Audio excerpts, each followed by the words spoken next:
se lleva mucho tiempo en hablar acerca de Abraham y muy poquitos capítulos se habla de Isaac. Isaac prácticamente no tiene protagonismo. Es más, va a ser sacrificado Isaac. Pero después, ¿por qué? Porque Isaac lo que hace es la transición del libro de Génesis. O sea, de un patriarca, el padre Abraham, Isaac es un patriarca, obviamente, porque Dios ratifica el pacto. Ustedes ahí tenían los versículos a Isaac, sigue con el pacto con Isaac, pero no se habla mucho, sí repite algunos pecados de Abraham, pero no, o sea, no es un personaje obviamente primario, pero es la bisagra entre Abraham y Isaac, porque todo después va a recaer ahí sobre Jacob. Ahí también tenían ustedes, bueno, hoy justo se habló un poco acerca de la elección, Dios elige de antemano a Jacob en vez de a Esaú. También ahí ustedes tenían los pasajes bíblicos como Dios ratifica el pacto que había hecho con Abraham, había hecho con Isaac y después lo hace con Jacob, ¿no? Y lo que habíamos terminado es que ahora Jacob, bueno, ahí está que elige a Jacob. Habíamos terminado con esto, que Jacob ahora estaba en la tierra de Canaán, eran una gran familia, ¿no? Todavía no eran una gran nación, y estaban gobernados por Dios. Ahí ustedes pueden ver, si quieren, los hijos de cada uno, de Lea, de Raquel, de Bila y de Silvia. Ahí tienen y después porque ustedes no se los anoté en la hojita. Bueno, así terminaba, ¿no? Y ahora es interesante porque la historia va a caer sobre José, ¿no? Y como dice ahí, es la preservación del pueblo por medio de José. Toda la historia, a partir del capítulo 37 hasta el capítulo 50, vamos a estar hablando de la historia de José, ¿no? José y su familia. Nosotros sabemos, ¿no?, que José era, aún desde chico se sabe la historia de José, ¿no? Era el preferido de Jacob, o también llamado Israel, era su preferido y tenían, y como le hacen en la escuela bíblica, ¿no?, así como tiene todo José con la túnica de color, y los hermanos de José lo odiaban por eso, ¿no? Lo odiaban por eso, porque era el preferido. Y obviamente, si ustedes se acuerdan la historia, Jacob lo manda a observar a sus hermanos, ¿no? ¿Qué pasa ahí cuando los observa a sus hermanos? Van, porque vendría a ser como el alcahuete, van. Claro. Entonces a los hermanos no les gustaba mucho. También, ¿por qué lo odiaban también a José? Aparte de ser preferido. Exacto, o sea, porque Dios le había dado visiones a José, ¿no? Y eran los hermanos, el padre, todos postrándose. A ver, pongámonos en los zapatos siempre tanto de los hermanos como del mismo Jacob, el mismo Israel.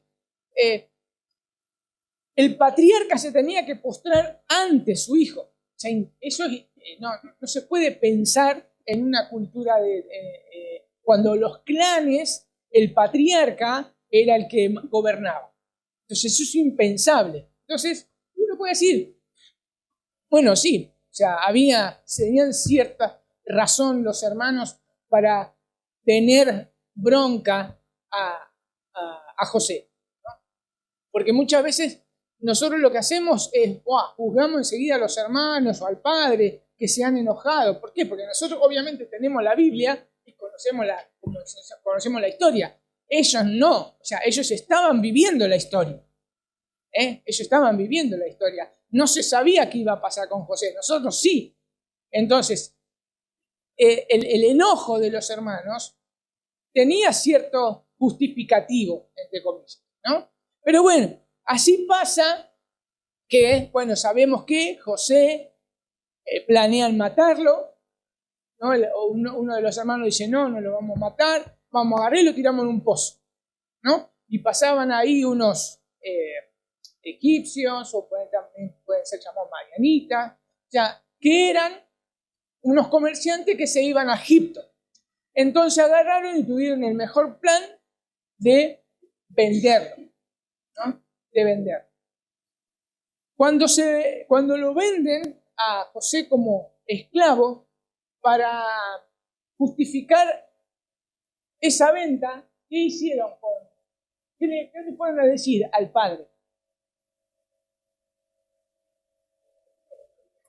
Claro, un animal lo había matado, ¿no? Entonces, ahí, bueno, ahí tiene una figura que sacan, ¿se acuerdan? Sacrifican una oveja, ahí le ponen sangre, rompen un poco los vestidos esos de colores y le dicen a Jacob que su hijo preferido había muerto.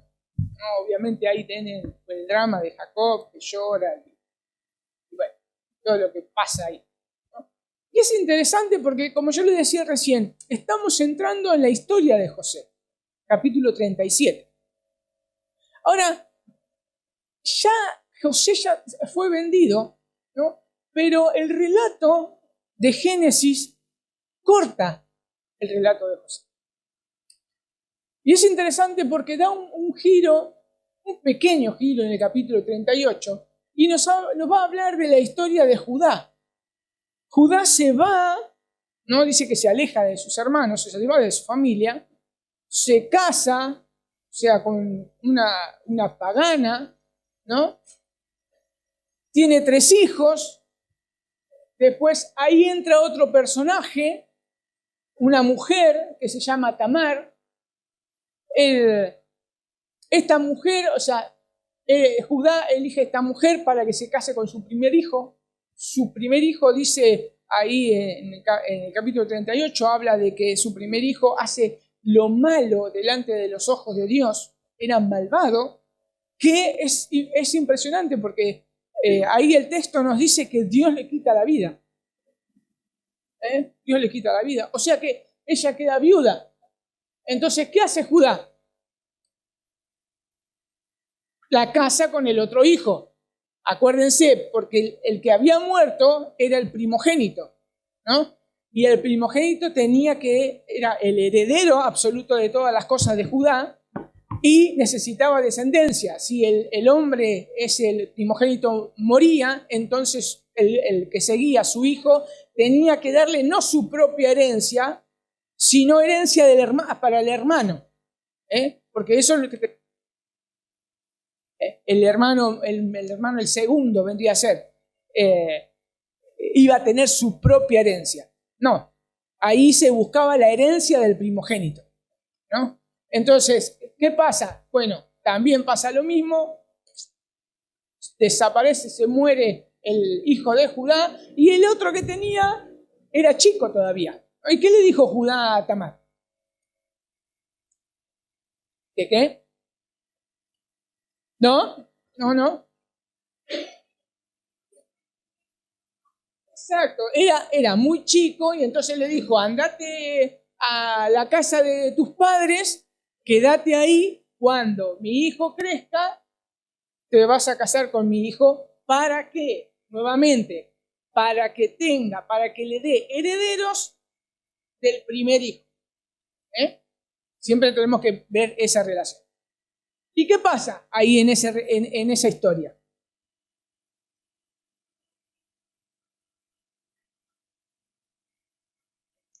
Sí, claro.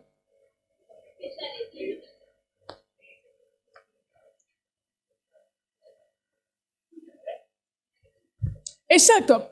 Pasa lo siguiente, él tiene el amigo, el amigo íntimo del boliche, y agarra y se van a pescar los dos. No se van a pescar.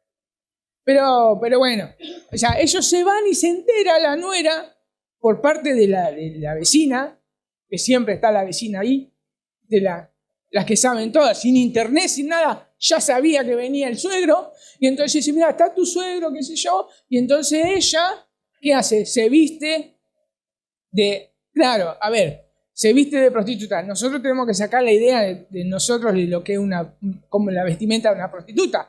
Es interesante porque dice, se cubrió la cabeza. Ese es el símbolo de prostitución, ¿eh? Se cubrió la cabeza. Y se va a la puerta y este viejito Judá agarró, la vio y bueno, ustedes saben, ¿no? Que se quiere llegar a ella y entonces agarra y le dice, bueno, ¿qué me vas a dar? Y entonces ahí le pide, ¿qué le pedía? Bueno, le pidió un sello, le pidió el báculo y le pidió la capa, ¿no? El poncho. ¿El qué? Un pañuelo, algo así. Sí, le pidió eso, vamos a poner el poncho. Le pidió. Entonces, se llega a ella queda embarazada, ¿no? Y después se va a su casa y se entera, después de los 3 meses, se entera que Tamar estaba embarazada. ¡Qué locura! Ahí le salió la religiosidad de... Claro, la misma vecina dice, ¿sabés qué pasó? Entonces imagínense toda esa historia, ¿no? Por eso le digo, y no tenía redes sociales, y se enteraban de todo. Y entonces agarra, y Judá le agarra la religiosidad, le agarra Pero es interesante porque no va como tenían que morir las mujeres, de acuerdo a la ley judía. Bueno, en ese entonces no estaba igual la ley judía. Él toma la ley pagana de los egipcios. No, miento, de los cananeos toma la ley pagana. Y dice que a Tamar la tenían que prender fuego. Esa era la ley cananea. Cuando pasaba algo, la mujer tenía que prenderla fuego, ¿no? Entonces se agarra y dice, bueno, la van a buscar. Y Tamar dice, oh, epa. Dice, de acuerdo a estos utensilios que tengo acá, este hombre es el padre de mi hijo. Y entonces ahí nosotros vemos que el padre era Judá, ¿no? Obviamente, ustedes después lean la historia, que dice que es más justa que él, etcétera, etcétera. Y entonces no la mata. Y de él salen obviamente 2 hijos, y uno de esos hijos es Fares. Y ahí termina la historia. Uno dice, ¿para qué? Bueno, y de acá nosotros seguimos con la historia de José. O sea, fíjense que empezamos con la historia de José. José es vendido, viene esa historia de Judá con Tamar, que sale Fares, y comienza de nuevo el relato de José. Cuando José llega a Egipto, ustedes saben que ¿a quién fue vendido primero? A Potifar. ¿Qué pasó con Potifar? Exacto, era como un mayordomo, ¿no? Fíjense que si uno los pone, siempre acuérdense, traten de visualizar el drama que estamos viviendo. El muchacho fue vendido como esclavo, pero podemos decir, cayó bien parado, ¿no? Porque cayó en la casa de Potifar y fue el mayordomo de la casa, el que cuidaba toda la casa, ¿no? ¿Y qué pasa ahí? O sea que estaba bien, porque tenemos que entender algo también acerca de la esclavitud. Hay un libro que está bueno, que se llama Esclavos, que es de John MacArthur, ahí explica todos los procesos de la esclavitud. Nosotros muchas veces pensamos que sí, la gran mayoría de los esclavos eran maltratados, pero José era un esclavo también, pero había muchos esclavos como José que eran los contadores, eran los administradores, eran los maestros de los hijos de los reyes, o sea, había Claro, había médicos, o sea, tenían profesiones, pero seguían siendo esclavos. Bueno, José era uno de ellos. José era el administrador, el esclavo, administrador de Potifar. ¿Y qué pasa con José?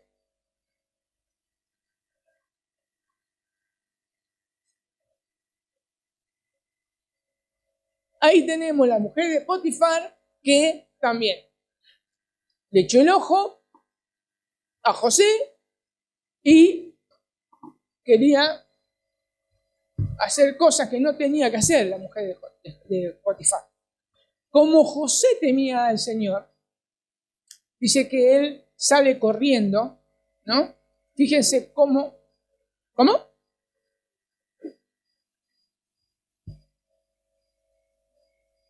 Claro, menos la mujer. O sea, y él no iba a pecar tampoco contra. Claro, no iba a pecar ni contra Dios ni contra su amo.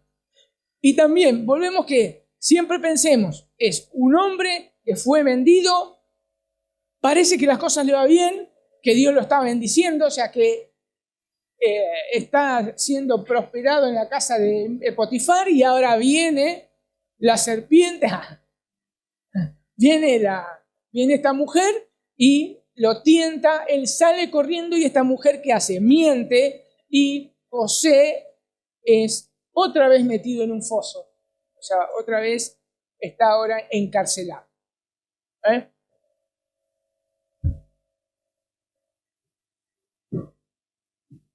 Ah, sí, obviamente, sí, si querían lo podían matar porque era el esclavo. Pero bueno, lo meten preso. ¿Y qué pasa ahí cuando José está preso? Hablan. Dale. Claro.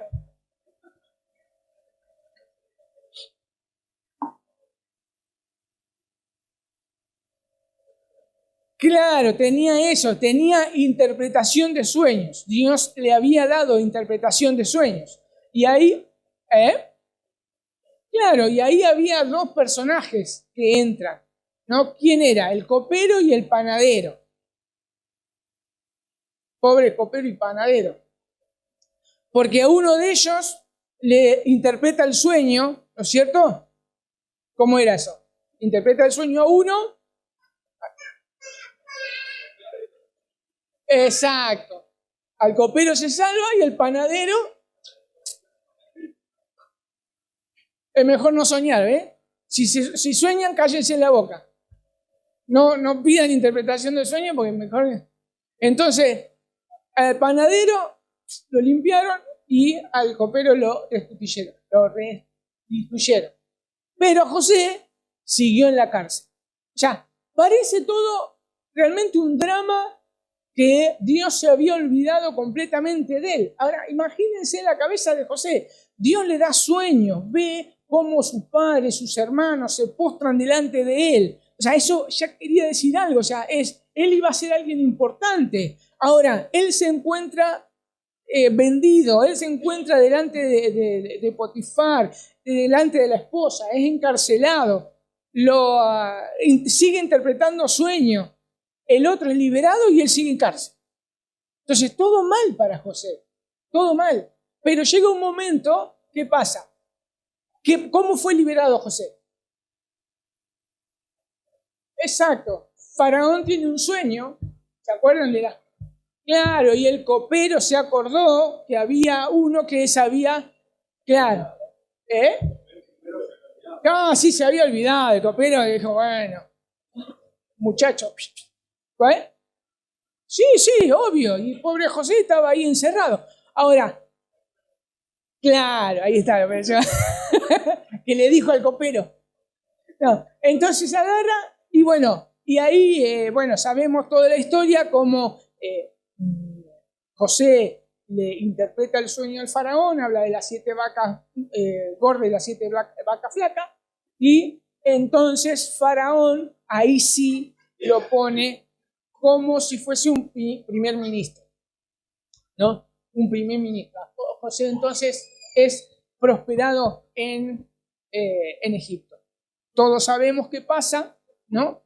Él tiene la capacidad también ahí para administrar, Dios le había dado esa capacidad para administrar, él puede administrar todo lo que es egipcio, o todo lo que es Egipto. Acuérdense que José era el segundo del faraón, ¿no? Siempre había un superior, o sea, no le daban el puesto, o sea, él estaba sometido al faraón, ¿no? Pero bueno, todos los demás tenían que someterse a José y a las instrucciones de José. Todos sabemos lo que pasa, cómo administra el trigo, todas esas cosas. ¿Y qué pasa con eso? Hay hambruna en todo el territorio. Y esa hambruna llega a Canaán, a donde está Jacob o Israel con todos los hermanos, ¿no? Fíjense, entiendan algo, cómo Dios sigue preparando todas las cosas, ¿no? Nosotros no podemos perder de vista Génesis 3:15. El que iba a pisar la cabeza de la serpiente tenía que venir. ¿Y cómo tenía que venir? Y acuérdense los descendientes que nosotros veníamos viendo, que uno de ellos obviamente habíamos visto a Abraham, habíamos visto a Isaac, habíamos visto a Jacob, cómo ese pacto con el pueblo, ¿no?, tenía que llevarse a cabo. Pero había hambre y la gente iba a morir. Ahora, el que estaba de control es Dios. Entonces, Dios sube a uno de los hijos de José para que sea el primer ministro de Egipto para salvarlos. Pero no para salvarlos porque quieren salvar a Jacob y a su descendencia como personas, sino para seguir el plan de salvación. Seguir ese pacto. No tenemos que olvidarnos eso. O sea, no es que salvaba un pueblo porque salvaba un pueblo, él salvaba la promesa, la semilla que venía a través de ese pueblo. Si ese pueblo moría de hambre, moría la semilla. Moría la semilla. Porque Dios hizo un pacto con Israel en el sentido de Israel persona, Israel Jacob. No con José. Con Jacob. Y había que salvar a Jacob. Entonces ahí nosotros conocemos cómo sigue la historia. Que bueno, los hermanos van varias veces, pum, pum, pum, pum. Y después todos los relatos ustedes lo saben, lo conocen, ¿no? Que viene Benjamín, etcétera, etcétera. Y llega un momento que José se revela a sus hermanos, le dice quién era, y bueno, y ahí vemos que le pregunta por el padre, por Jacob, le dice que estaba bien. ¿Y qué pasa? Lo manda a llamar. Lo manda a llamar y se van a vivir a Egipto, ¿no? Se van a vivir a Egipto. Obviamente que los hermanos ahí tienen miedo. Creo que ahí yo les puse, ahí ustedes tienen los pasajes, a ustedes. Claro, ahí tienen los pasajes, por ejemplo, Génesis 45, 7 al 8 y 50, después tienen también el 52, porque 2 veces tienen miedo los hermanos de José, porque se pensaban que José se iba a vengar. A ver, si entendemos, tenía aún el poder para vengarse y matarlos. Pero nosotros tenemos que ver más allá, siempre tenemos que ver un poquito más allá de la historia de las personas, tenemos que ver cómo Dios está detrás de todo eso. Y fíjense cómo Dios a través de José le dice, mire, yo no le voy a hacer nada. Todo lo que ustedes hicieron, ya, Dios lo preparó para el bien, para nuestro bien, para cuidarnos. Fíjense, o sea, exacto, al contrario, yo le di comer y le dije, bueno, ahora que yo estoy bien, vengan a vivir acá conmigo. A ver si yo tengo los pasajes, sí, dice, y Dios me envió delante de vosotros, fíjense, 45 del 7 al 8, me envió delante de vosotros, ¿para qué? Para preservaros prosperidad sobre la tierra y para daros vida por medio de gran liberación. O sea, liberación de la hambruna. Así pues, no me enviasteis acá vosotros, sino Dios, que me ha puesto por padre de Faraón y por señor de toda su casa y por gobernador de toda la tierra. Fíjense cómo interpretó José bien el sueño que él había tenido, porque primeramente no lo había interpretado obviamente José, simplemente José había interpretado su sueño de que, se van a postrar delante de mí. Nada más. Ahora, la historia de su vida y todo lo que él pasó, pudo aún poder interpretar su propio sueño. Era esto. Dios quería salvarme a mí para que yo salve a mi familia o al pueblo del pacto. Entonces, podemos ver cómo interpretó su propio sueño José y le dijo, miren, no se preocupen, o sea, está bien, o sea, ustedes se mandaron a la macana, o sea, me vendieron, o sea, se mandaron, pero Dios estaba detrás de todo eso. Dios estaba detrás de todo eso. Entonces, ¿qué enseñanza nos encontramos en la historia de José? Bien, Dios, como decía recién, Dios en su gracia permitió esa tragedia personal, porque es una tragedia, para que sus propósitos redentores se siguieran llevando a cabo. Para que se sigan llevando a cabo. El Señor cumple su palabra. ¿Cómo? Manteniendo a su pueblo con vida por medio de José. Fíjense, o sea, ¿cómo cumple su palabra? Génesis 3, en el pacto con Noé, en el pacto con Abraham, en el pacto con Isaac, en el pacto con Jacob, pero necesitaban mantener con vida y fue a través de la vida de José.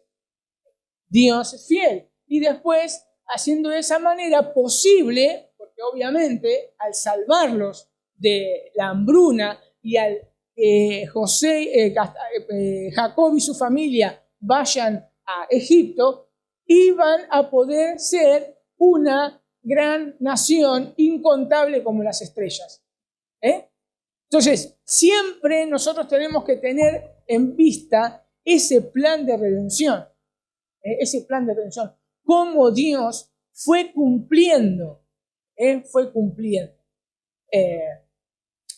Porque nosotros a veces nos vamos en los detalles de la vida de José, podemos hacer especulaciones, podemos sacar predicaciones y cualquier cosa de ahí, pero nos olvidamos del fin teológico que tiene la historia de José. Es Dios usando a José para que el plan de redención siga adelante, sin intervención humana en el sentido de, se me ocurrió, porque a José no se le ocurrió ir a Egipto a ver si podía postularse como primer ministro y así salvar al pueblo.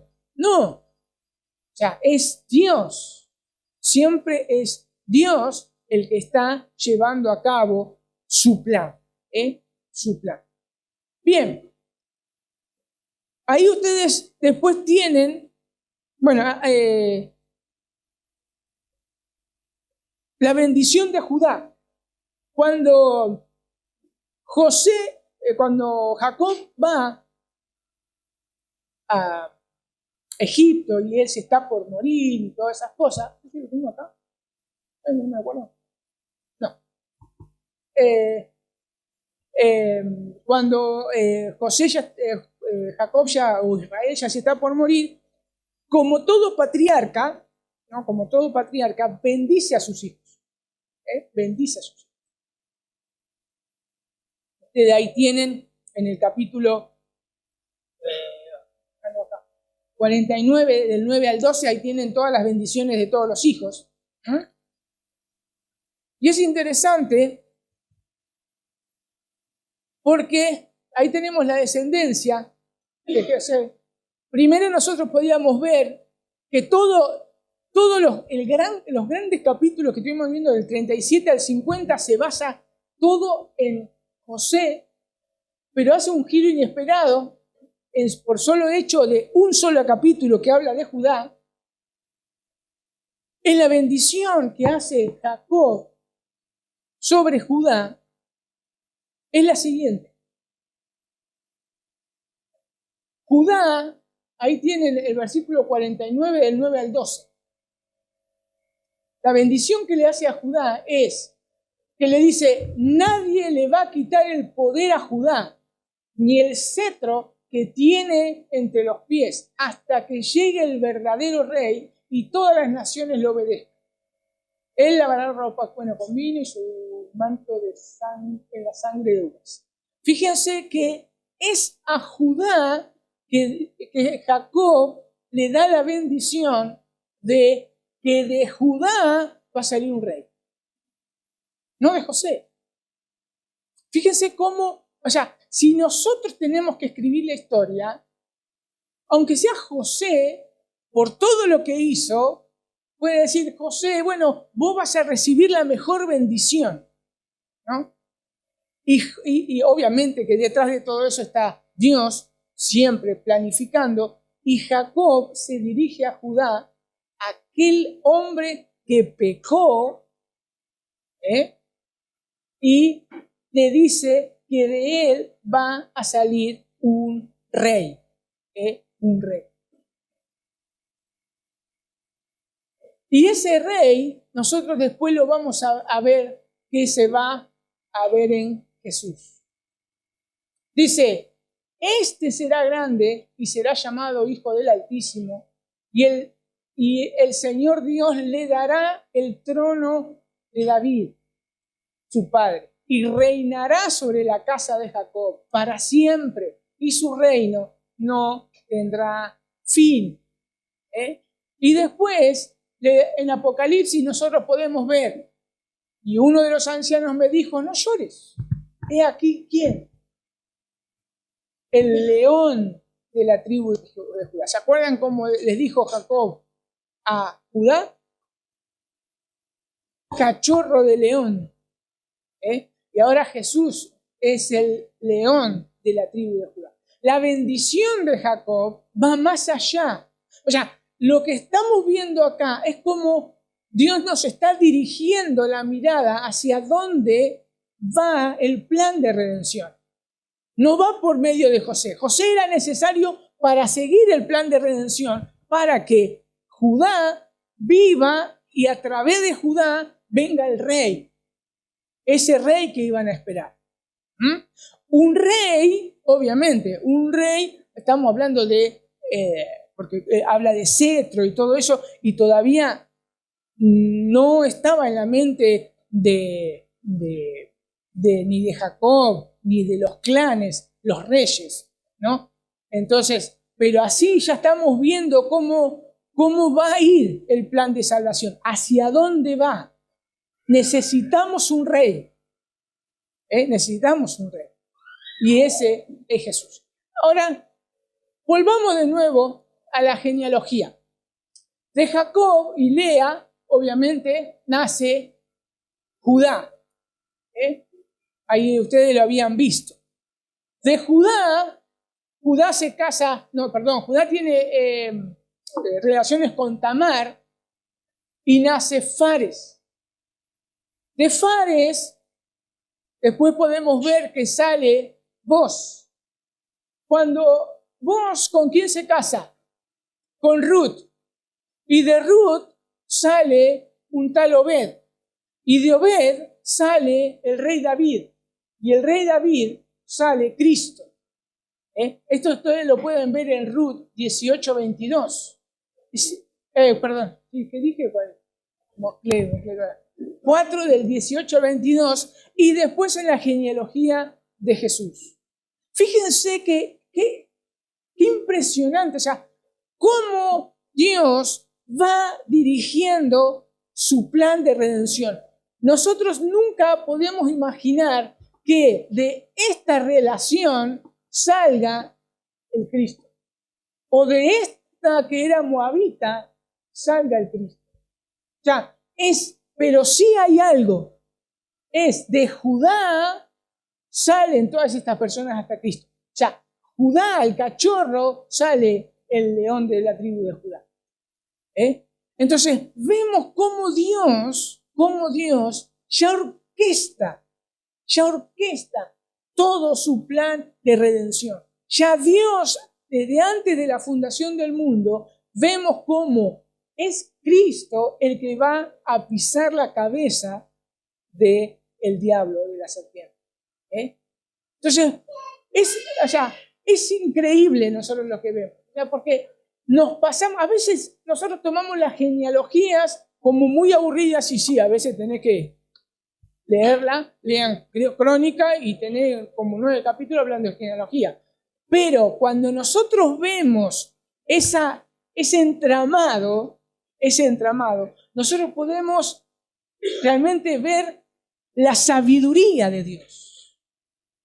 La sabiduría de Dios. Como si nosotros tuviésemos que elegir a personas, siempre vamos a estar eligiendo a personas capaces o fuertes. Por eso Pablo tiene que agarrar y decir, no, ¿a quién escogió Dios? A lo vil, a lo menospreciado. ¿Para qué? Y por una sola razón, es para que la gloria sea nada más dada a Dios. Nada más dada a Dios. Perdón. Y Lea, exacto, también Lea no era la elegida, porque ¿a quién amaba a Jacob? Raquel. Y fíjese, es interesante, ¿Raquel podía tener hijos? No podía tener hijos. Si nosotros seguimos el trama también, venía Abraham, Isaac, siempre venían con las mujeres sin hijos, pero a través de esa mujer seguía la línea. Si nosotros seguimos la lógica, podemos decir, Raquel, José, seguimos la línea. Pero Dios le plació a través de Lea, de ahí salir el rey. Salir el rey. El rey. Porque nosotros ya estamos hablando acá, porque ya está viendo un pueblo. Y el pueblo se llama Israel, la familia de Israel. Bien. Entonces, acá tenemos al pueblo de Dios, Israel, ¿no? Que ya es una gran nación. Ustedes creo que ahí yo les puse los versículos. Sí, el 47, 27 habla de que empezó a crecer el pueblo. O sea que nosotros estamos viendo cómo Dios está cumpliendo su promesa. Están creciendo. Pero ¿qué pasa? Ahora están lejos del lugar de Dios, porque están en Egipto. Están lejos, no están en Canaán. Canaán era la tierra que le había prometido a Abraham. Están lejos. Y bajo el gobierno de Faraón, en este caso que conocía a José. ¿Por qué puse que conocía a José? Porque todavía ahí podían estar creciendo de una manera libre, entre comillas, porque Faraón seguía siendo la cabeza, pero tenían todos los privilegios. Esto nos va a dar el puntapié de ver que otra vez en el drama de la redención, otra vez Dios va a tener que venir a salvarlos y a liberarlos para seguir su plan de redención.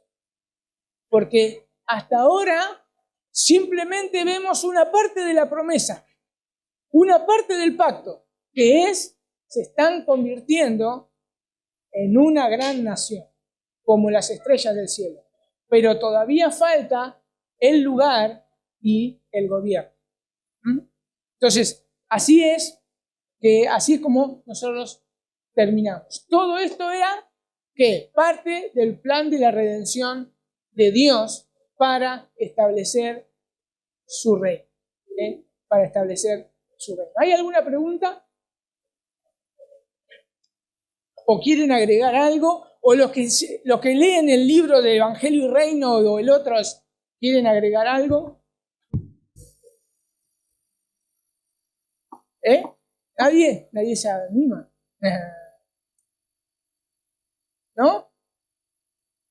Bueno, entonces si quedó claro, vamos a orar. Señor, te damos gracias porque eres bueno. Gracias, Señor, porque podemos ver cómo trazás un plan, has trazado un plan, lo has llevado a cabo, ha venido nuestro Señor, gracias porque nos has salvado y seguimos esperando un día estar contigo por la eternidad, disfrutando de tu gloria, disfrutándote a ti, y gracias porque sabemos que un día se va a terminar el llanto, el dolor, y sabemos que ese plan de redención lo vamos a poder ver finalizado. Como vemos tu fidelidad, Dios, y cómo tu palabra se cumple. Señor, confiamos en tu palabra y queremos aferrarnos a tu palabra. Sigue abriendo nuestros ojos para poder ver cómo estás detrás de toda la historia, detrás de nuestra historia, Señor. Vos estás manejando las cosas para que todo tenga el fin, ese fin de que nuestro Señor Jesús venga por segunda vez. En el nombre de Jesús.